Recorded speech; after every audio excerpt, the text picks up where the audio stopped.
Talk Show du Patin, épisode 22, si je ne m'abuse. Comme la semaine 1. Résumé de la semaine 2.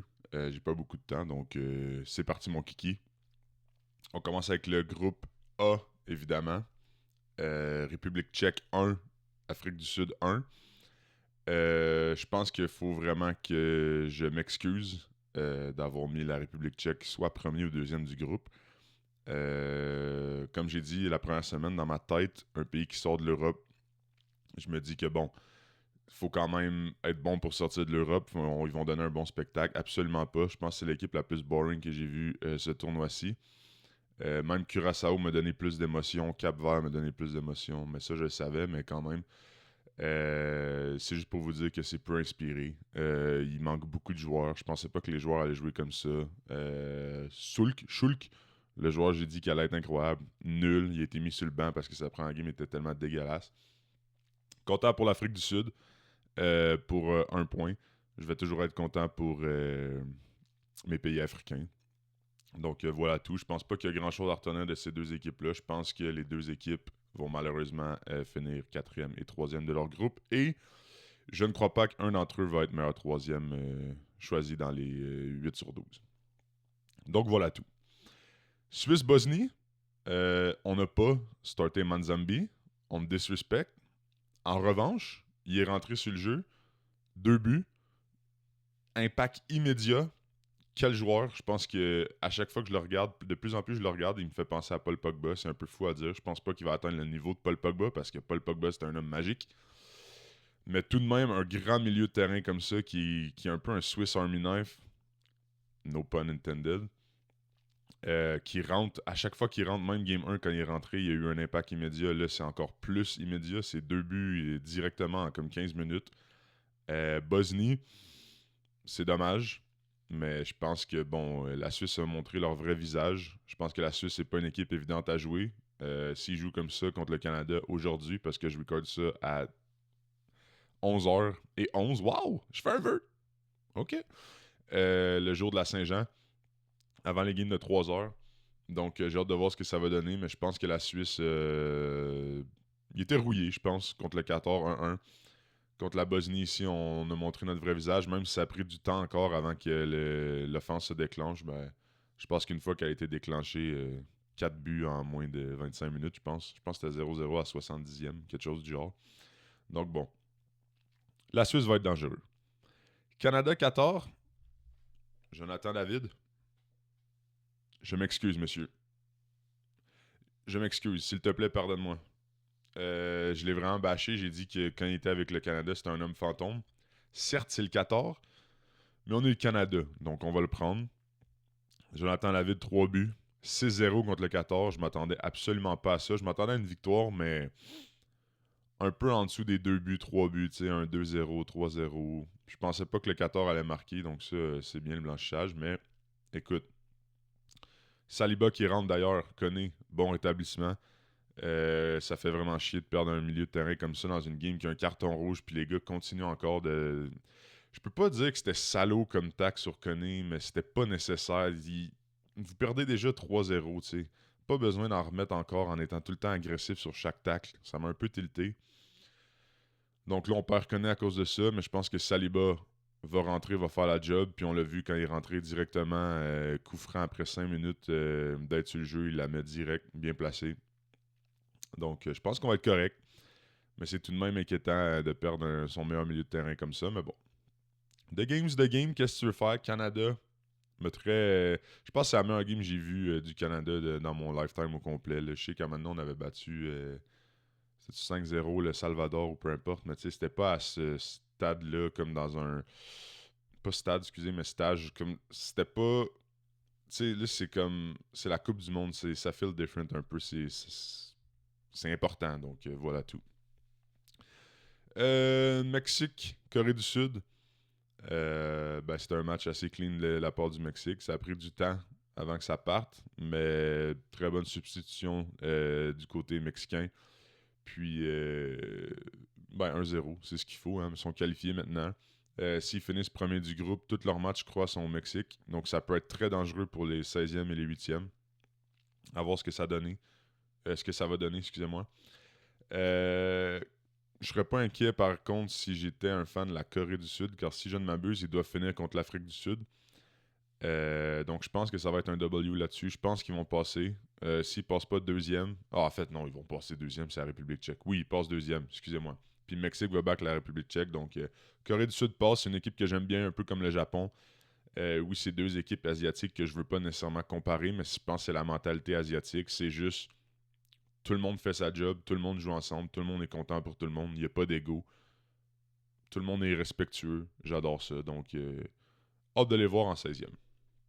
Ensuite de ça, 19 juin, États-Unis 2, Australie 0.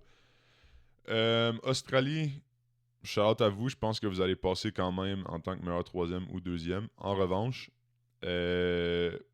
pourquoi est-ce qu'on met Nestori sur le banc? Ça a été ton meilleur joueur lors de la game 1. Ça a été ton seul joueur qui était capable de créer de l'offense parce que vous étiez à un bloc bas toute la game. 11 gars en ligne défensive à rien faire. Puis quand il y avait des contre-attaques, c'est lui qui startait. Surtout contre une défense que je trouve un peu... ouais. Ben, en fait, j'ai déjà vu Nestori contre la défense des États-Unis faire des dingueries en match préparatoire ou en friendlies cet été. Ou ce printemps-ci, je me rappelle pas c'était quand, mais je l'ai déjà vu faire ça contre les États-Unis. Je trouve ça assez drôle, surtout contre une défense des États-Unis que, bon, oui, on gagné 4-1 contre le Paraguay au match numéro 1. Mais c'est pas une défensive que je trouve très sereine. C'est pas des gros noms. Je pense que Nestori aurait été capable d'exploiter ça. Oui, il est rentré à mi-temps, mais ça change rien. Ça va y prendre 20 minutes avant de démarrer. Puis, regarde. J'ai pas compris le plan de match, honnêtement. États-Unis sans Pulisic qui fait 2-0. Je pensais pas que ça aurait été possible. Écoute, c'est Mauricio Pochettino qui fait des miracles avec un club qui... Ben, pas des miracles, qui a quand même de bons joueurs, mais on s'entend que n'importe quel autre coach n'aurait pas sorti un 2-0 avec Pulisic sur blessure dans le match numéro 2. Donc, je vais lui donner 90% du crédit, on va dire. Maroc-Écosse. Quelle frappe de Sibérie, d'ailleurs. Wow. Écoute, je suis un grand fan de la Eredivisie. Sibérie, ça doit faire 5 ans que je l'attends. Il joue à peu près à 8 positions différentes au PSV depuis 5 ans. J'avais un peu abandonné le projet. Ça allait être un bon joueur pour moi, mais rien de plus. Mais là, on le joue en 9, où je ne l'ai jamais vu jouer au PSV ou presque. 2 buts en 2 matchs. Quelle frappe en plus. Aucun doute en début de match comme ça, 1-0. Puis après ça, le Maroc qui fait le classique Maroc, qui défend bien, qui gère bien le match. Très bien joué de la part du Maroc. Je vais devoir avouer que je m'attendais pas à un Maroc comme ça. J'avais vu un peu... pas j'avais vu. On aurait tout pu constater que bon, l'équipe du Maroc de 2022, c'est plus la même qu'aujourd'hui. C'est ce qui me faisait peur un peu. Puis en plus de ça, El Kabi n'a pas starté une game. Je croyais que c'était leur meilleur buteur. À la Coupe d'Afrique des Nations, il a fait des dingueries. Mais changement de coach. Donc peut-être que le nouveau coach l'aime plus ou moins. Mais Sabiré en pointe en ce moment, c'est une expérience que j'adore. Je sais pas si ça peut être un futur prolongé dans cette position-là en Europe, dans sa carrière au complet, mais pour l'instant, c'est vraiment beau à voir. Maroc qui joue du beau football, on aime ça. Donc oui, Écosse, c'est dommage, mais bon, c'est un groupe assez compliqué.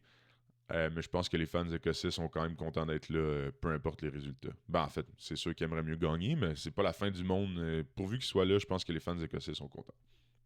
Brésil 3-0 contre Haïti. Domination complète.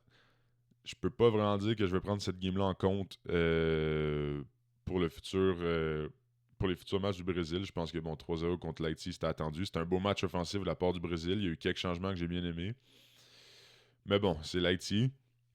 Je croyais que l'Haïti allait mieux se présenter un peu. Mais bon, ça, je pense que c'est moi qui est un peu optimiste dans les pays sous-cotés ou obscurs un peu.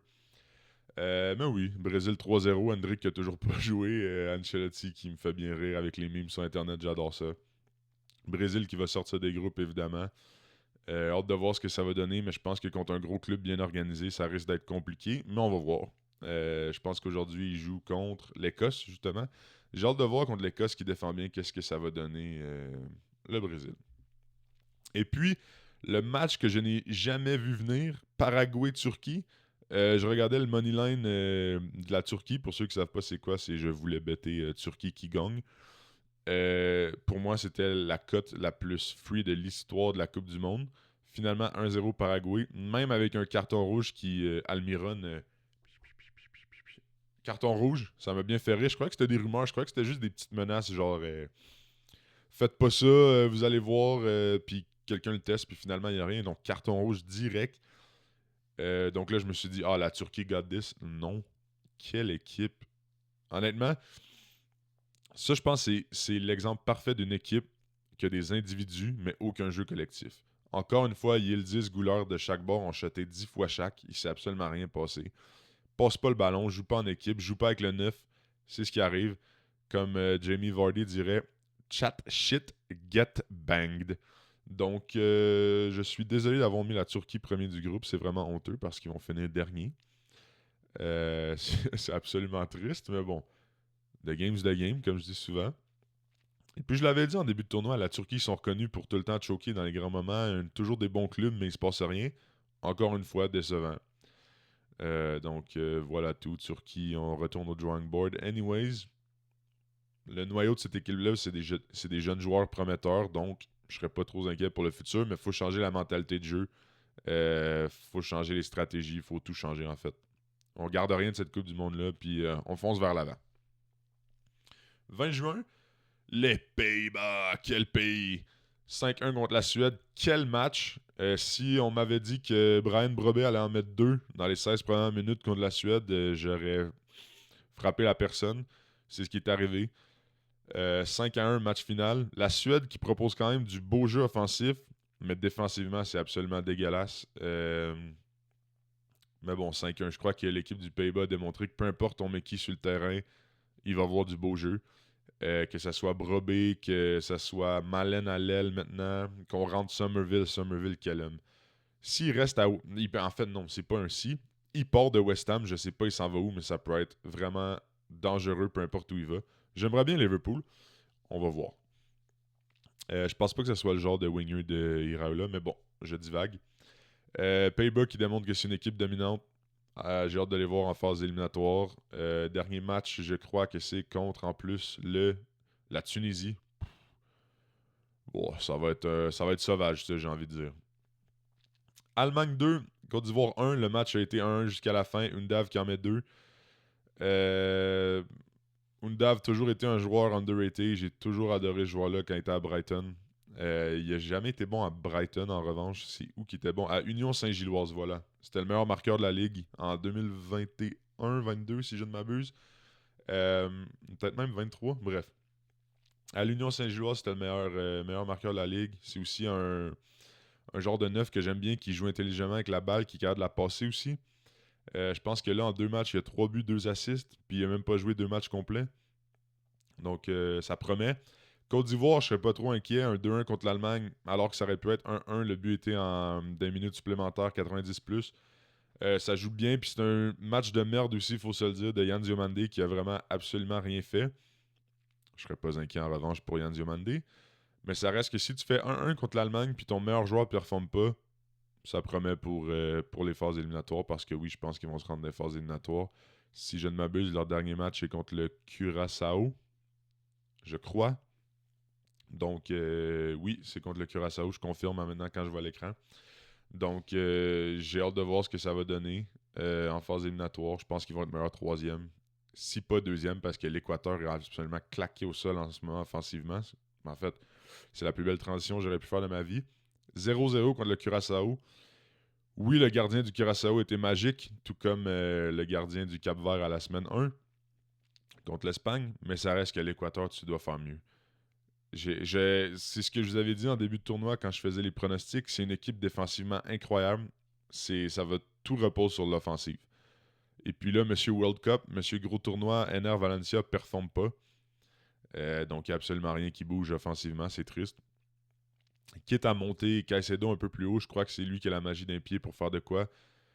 Je l'aurais fait. Mais bon, 0-0. L'Équateur qui va finir son tournoi contre l'Allemagne, c'est un match qu'il faut absolument aller chercher si on veut se qualifier. Ça va être compliqué, mais ça va être beau à voir, je pense bien. Je pense que ça va être excitant. 21 juin, mais en fait c'était la game à minuit, mais oui, c'est quand même le 21 juin. Japon 4-0 contre la Tunisie. Japon, encore une fois, je redis toujours la même chose. Quelle équipe collective. Quelle équipe. respectueuse, qui jouent ensemble, qui se donnent à 100%. Il n'y a pas d'excuses dans cette équipe-là. C'est tellement beau à voir. Honnêtement, quelqu'un dans les commentaires, citez-moi une chose que les Japonais font mal. Je pense qu'ils sont élites ou above average dans toutes les facettes de la vie, que ce soit la cuisine, que ce soit la culture générale, que ce soit l'histoire, que ce soit les merveilles, que ce soit les paysages, que ce soit les animes, au niveau des jeux vidéo, des films, ils sont partout, ils sont incroyables partout. Donc là, maintenant, c'est rendu au soccer aussi. C'est beau à voir. Tunisie, malheureusement, un changement de coach. Le mercenaire, Hervé Renard, qui réussit pas à avoir un résultat, mais je peux pas le blâmer. Écoute, c'est une sélection assez dégueulasse. Comme le joueur, je me rappelle pas c'est qui l'avait dit à la fin du match, mais il dit on s'attend à ce qu'on rentre en Coupe du Monde à jouer avec des joueurs. Voyons, on s'attend. Je vais y aller tranquillement. On s'attend à rentrer en Coupe du Monde, à jouer avec des joueurs qu'on joue jamais avec, puis avoir des résultats.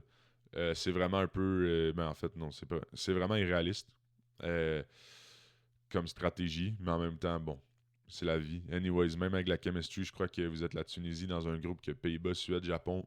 J'ai envie de dire que c'était mort d'avance, mais bon. À voir ce que la Tunisie peut faire cette semaine, mais ça regarde pas trop bien. Je pense que. Mais en fait, ils sont officiellement éliminés, je crois, si je ne m'abuse. Ouais, donc on joue pour la forme alors. Japon, hâte de voir ce que ça va donner en phase éliminatoire. Je pense que ça peut causer des surprises. Surtout si je ne m'abuse, quand je faisais mes simulations, je les faisais toujours jouer ou presque contre la Belgique. La Belgique, on va en parler dans 2 matchs. Ça s'en vient dans une couple de secondes, mais c'est absolument dégueulasse ce que ça offre. Donc, j'ai hâte de voir ce que ça va donner. Bref, on a semaine 2, on reste à semaine 2. Espagne qui rebondit contre l'Arabie Saoudite 4-0. C'est ce que ça fait quand tu startes Lamine Yamal. Hein. Quand Lamine Yamal est en santé, il va créer des choses. Premier but, beaucoup de centres. Oryazabal qui... Oh, excusez-moi, je vais dire... Oryazabal. Je sais pas si c'est comme ça que ça se dit, mais c'est comme ça que les commentateurs le disent. Si vous êtes un Espagnol et offensé, je suis vraiment désolé. J'ai fait de mon mieux. Oui, donc l'Espagne qui rebondit, c'est pas surprenant. Écoute, toutes les bonnes équipes en échappent au moins une dans les phases de groupe une fois de temps en temps. Je pense que contre le Cap-Vert, c'est une anomalie. On fait un 4-0 assez rapide contre l'Arabie Saoudite, puis après, on calme le jeu. Donc, victoire assez convaincante. Arabie Saoudite qui peut encore jouer les phases éliminatoires, qui finit contre le Cap-Vert. En revanche, je ne pense pas que ça va se produire. Mais qui a quand même encore de l'espoir, donc tant mieux pour eux.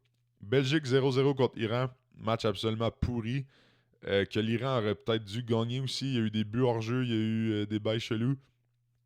Belgique, je ne sais pas ce qu'on fait. Il y a eu une occasion en fin de match. Quel arrêt du gardien sur Maxime Kuper, je pense, de Kuper. Très beau match de l'Iran. C'est comme ça qu'il faut jouer contre des grosses nations. Ça fait 2 matchs nuls en 2 matchs. L'Iran, tout est encore jouable contre l'Égypte pour finir la phase de groupe. Hâte de voir ce que ça va donner. Belgique, il faut se réveiller. À ce stade-ci, je sais même pas, ils vont finir contre la Nouvelle-Zélande. Bon, je pense que réalistiquement, ils vont passer. Mais ça reste bizarre. Je m'attendais pas à ça avant le début de tournoi. Je me suis dit, bon, Martinez est dégagé, il y a une nouvelle génération qui s'en vient. Doku va prendre la place principale. Là, Doku, évidemment, qui a fait polémique récemment juste pour être un bon père de famille. Assez étrange, ça. Shout-out à, je pense que c'est Canal+, qui ont kické out la madame qui dit que c'est un joueur bizarre d'être allé voir la naissance de son enfant. Donc, écoute, faut rebondir la Belgique, sinon on va pas aller très loin. Uruguay 2, Cap-Vert 2. Comme je l'ai dit en début de tournoi, Uruguay, c'est l'équipe que je pense que je déteste le plus à chaque Coupe du Monde. Ça l'offre rien. Puis Cap-Vert, honnêtement, sur ce match-là, aurait dû gagner, mais ça reste le Cap-Vert. Bon, on n'a pas les armes pour être létal à chaque fois, mais ils se sont fait offrir un but aussi par une erreur uruguayenne en deuxième mi-temps. Mais bon, je pense que l'Uruguay, ça en dit tout. Moi, j'avais prédit, je pense, 3 matchs nuls dans la phase de groupe. Puis on passait deuxième. En ce moment, c'est ce qui est en train d'arriver. L'Uruguay, c'est peu inspirant.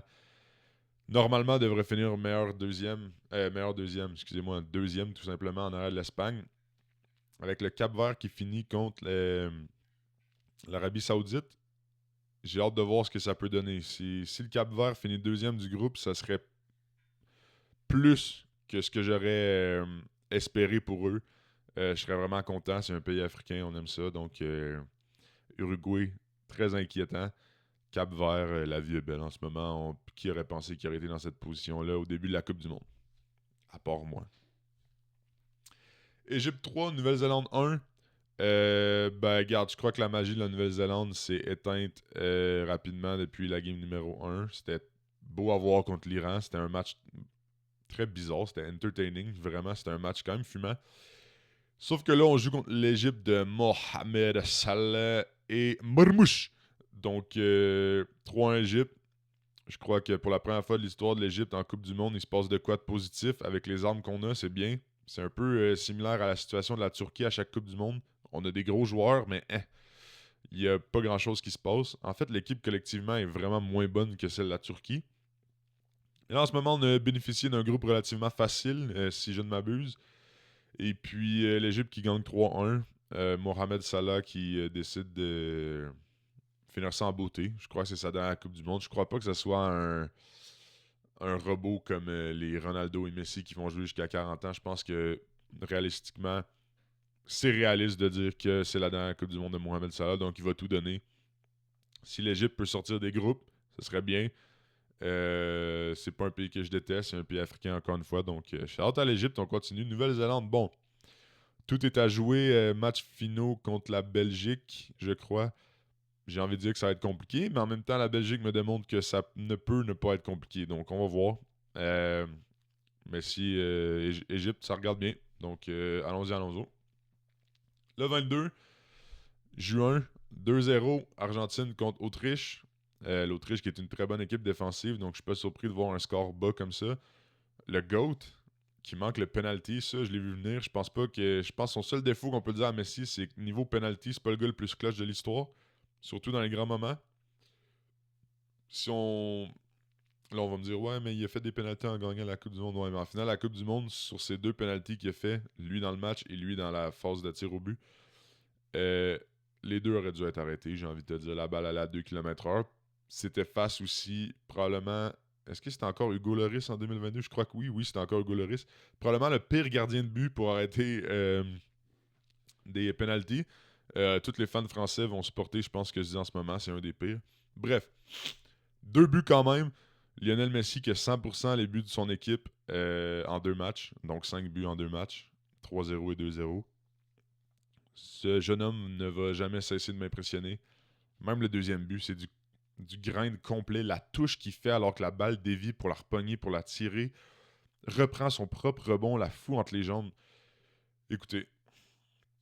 Puis même le premier but, ça me rappelait du vintage Messi, là, de la victoire de 3-2 du Barça avec son tour du chapeau qui met son chandail comme ça là, devant la foule puis qui reçoit plein de petits fingers puis de bouteilles puis whatever.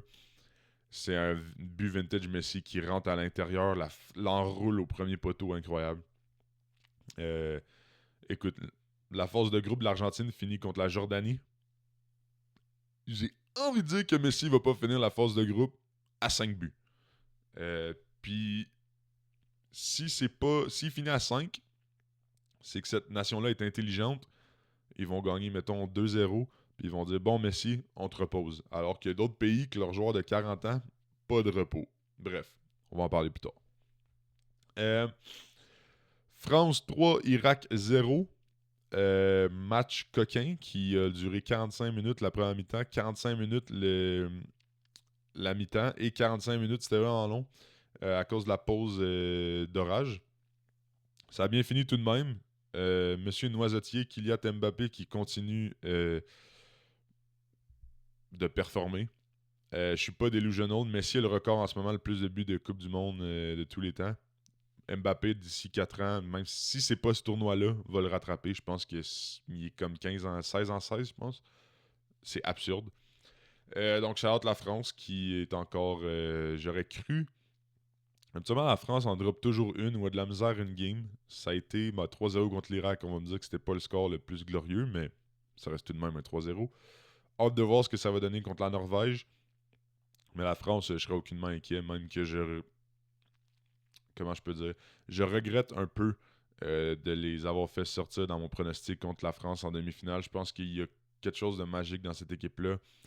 La mère de Didier Deschamps est décédée hier, donc reste en paix à la mère de Didier Deschamps. Je pense que ça va être une motivation de plus, surtout que c'est sa dernière Coupe du Monde. Ça regarde bien pour la France. Je pense que ça regarde très, très, très bien. En ce moment, je dirais qu'ils sont mes favoris pour la gagner. Tout le monde performe bien. Là, en plus, contre l'Irak, on a mis un milieu de terrain différent. Manu Koné qui était incroyable. Rabiot toujours constant. Barcola qui fait la même job que Désiré Doué ou presque. Équipe complète, j'adore. Donc, ça promet pour la France. Norvège 3, Sénégal 2.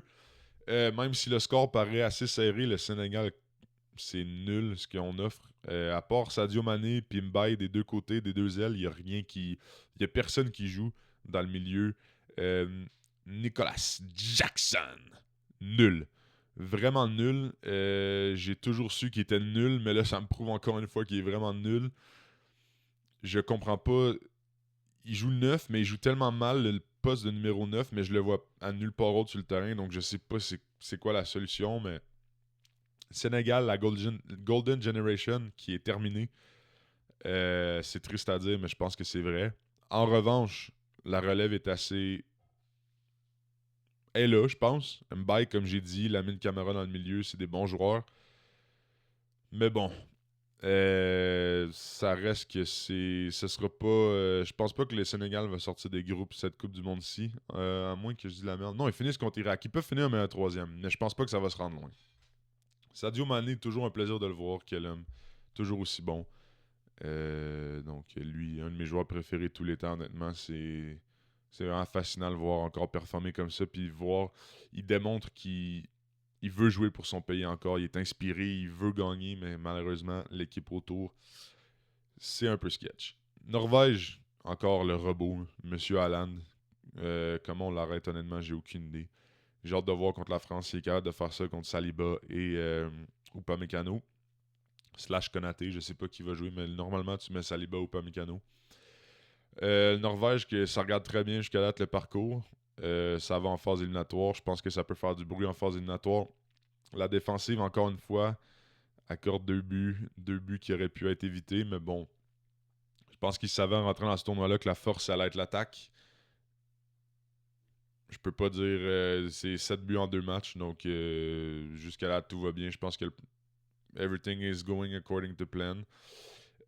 Donc voilà tout. Algérie 2, Jordanie 1. L'Algérie aurait dû perdre. J'ai écouté la game au complet. Ça a fini à genre minuit, 1h du matin. Jordanie aurait dû gagner. Altamari aurait dû plier le match plus tôt. Shout-out à l'Algérie quand même, mais comme j'ai dit en début de tournoi, je pense que le karma d'avoir trop de polémiques, ça va vous rattraper. Puis ça regarde pas bien, j'ai envie de dire. C'était très inquiétant comme performance malgré une victoire. 23 juin, Portugal 5, Ouzbékistan 0. On voulait voir le Portugal bounce back. Ils ont bounce back. Ronaldo 2 buts. Donc Ronaldo est présent. Très content de voir ça. Je pense que j'ai dit plusieurs fois à mes amis durant cette Coupe du Monde-là que ça allait être une Coupe du Monde qu'on allait se rappeler longtemps. Puis qu'on allait se remémorer comme une Coupe du Monde de joueurs All-Star qui performent. Ronaldo 2 buts, Alan 4 buts, Kane 2 buts, Mbappé 4 buts, Messi 5 buts. Toutes les stars qui devaient performer performent. Ben bon, faut que je sois réaliste. C'est 5-0 contre l'Ouzbékistan. Je crois que c'est leur première Coupe du Monde, si je ne m'abuse. Il y a un défenseur central qui est leur joueur étoile. Le reste, je pourrais pas vous dire. J'y connais un peu. Je sais qu'il y en a une couple qui sont allés jouer à l'Ice Rum, tout ça, mais c'est pas le 11 le plus menaçant, disons. Donc, tant mieux, Ronaldo fait ses 2 buts. Est-ce que je peux comprendre maintenant pourquoi il joue encore 90 minutes alors que le match est plié depuis longtemps? Tu peux donner des minutes à Gonçalo Ramos, comme ça, Gonçalo Ramos, si t'en as besoin plus tard, il va être un peu... il va pas être rouillé, complètement pourri. Pourquoi toujours le faire jouer avec Ronaldo? Pourquoi pas l'essayer en pointe tout seul? En tout cas, bref. Roberto Martinez, honnêtement, là, la théorie est la suivante. Je crois que Cristiano Ronaldo a des nudes de Roberto Martinez et menace de les leak s'il ne fait pas jouer 90 minutes. Je pense que c'est ma théorie la plus réaliste. Bref. Angleterre 0, Ghana 0. J'ai vu avant le match qu'il y avait un monsieur ghanéen qui faisait de la magie noire sur Harry Kane. J'ai envie de dire que ça a marché. L'Angleterre qui aurait dû perdre ce match-là, je pense qu'il y avait 2 pénaltys assez clairs. Ben, un pénalty assez clair, un coup franc à la surface, mais un carton rouge pour le gardien de but qui a eu aucune faute. Très étrange. Pas trop sûr d'avoir compris la logique derrière ceux-là, surtout quand tu as la VAR qui est disponible, que tu peux aller regarder puis prendre une décision plus claire. Mais bon, résultat bien pour les deux équipes. Le Ghana qui va sortir des groupes malgré une préparation dégueulasse, une non-qualification à la Coupe d'Afrique des Nations il y a 2 ans ou il y a 1 an, je me rappelle pas ça fait combien de temps. Je pense que ça fait 1 an. Ben en fait, non, c'était cet hiver. C'est ça, c'était cet hiver, fait que ça fait genre 6 mois. Très bizarre. Je sais pas c'est quoi la. Je sais pas ce qui se passe dans ce groupe-là, parce que la Croatie aussi démontre que bon, la Golden Generation est finie, les vieux commencent à être vieux. Mais si le Ghana passe, je sais pas, j'ai pas vraiment regardé contre qui ils pourraient jouer, mais je pense qu'ils vont se faire varloper, honnêtement. Mais quoi qu'ils ont fait un. Je sais pas quoi penser de ces groupes. Les deux derniers groupes de la Coupe du Monde, j'ai aucune idée qu'est-ce qui se passe. C'est tout bizarre. Bref. Bien joué pour le Ghana. Angleterre, je serais pas inquiet. Comme j'ai dit, les grands clubs en échappent toujours une. Je sais pas si je peux dire que l'Angleterre est un grand club en ce moment. Mais, ben oui, ils sont toujours en demi-finale, quart de finale, finale. Non, l'Angleterre est un grand club de sélection. Je serais pas inquiet quand même avec un match nul. Puis on finit le groupe contre le Panama. Je pense qu'Harry Kane va se régaler. Puis on va finir premier du groupe sans problème. Croatie 1, Panama 0. Ben, je viens tout simplement de le dire. Je crois que la Croatie, la Golden Generation est terminée. C'était beau à voir, en revanche, depuis les 14 dernières années, peut-être. Modric en milieu de terrain, t'avais des Perisic, Mandzukic. Mandzukic fait longtemps, mais c'est bon, tu sais, des Kramaric. C'était vraiment beau à voir. Malheureusement, je pense que ça tire à sa fin.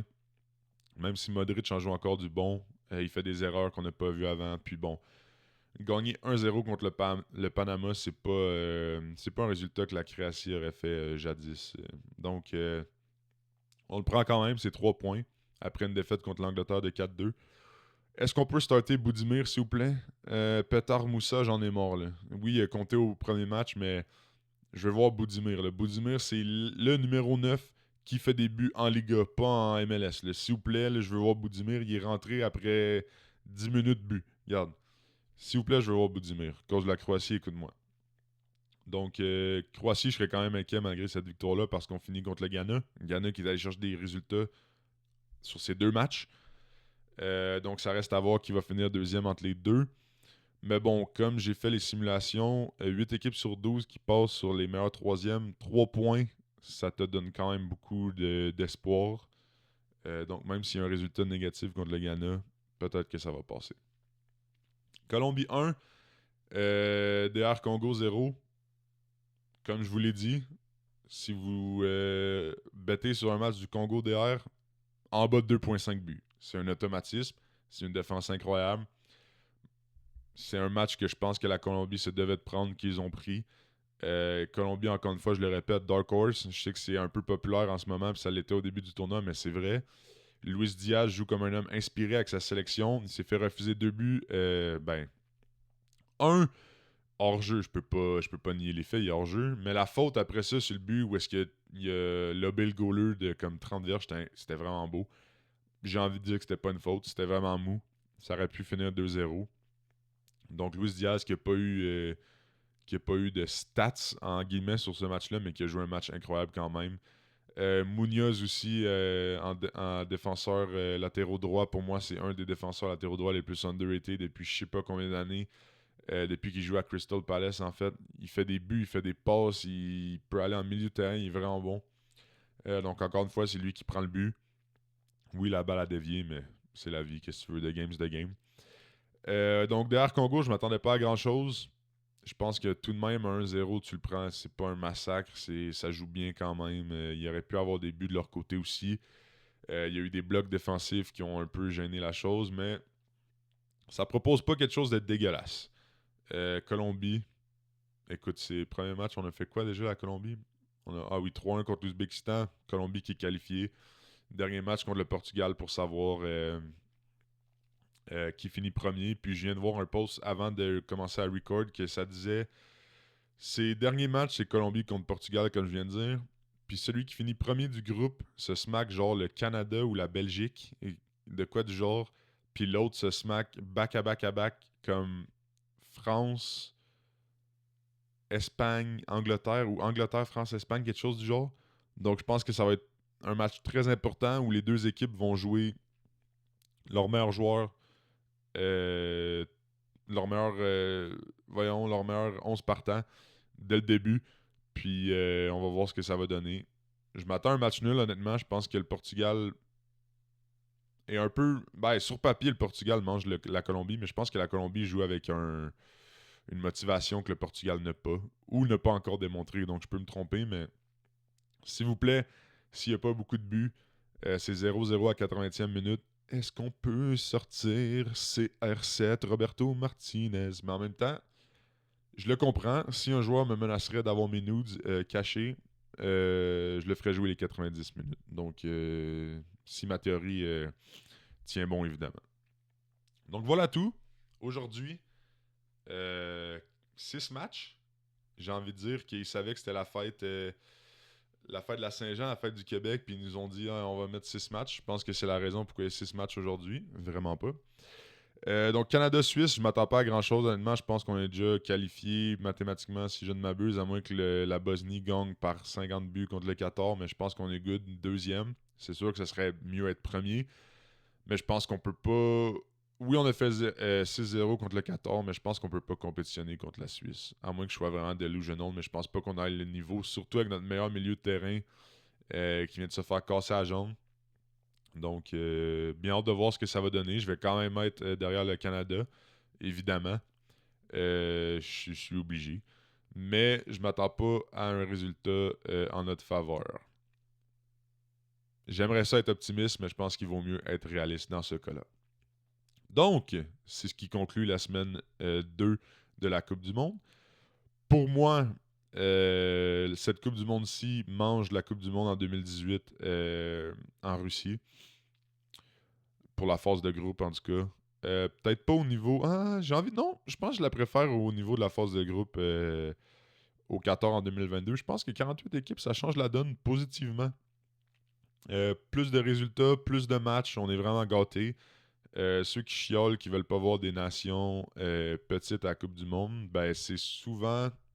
En fait, non. C'est tout le temps du monde qui viennent d'un pays qui est là chaque année. Donc, moi, je me mets à la place de quelqu'un qui est au Curaçao en ce moment, fan de soccer, qui peut voir son équipe nationale faire un 0-0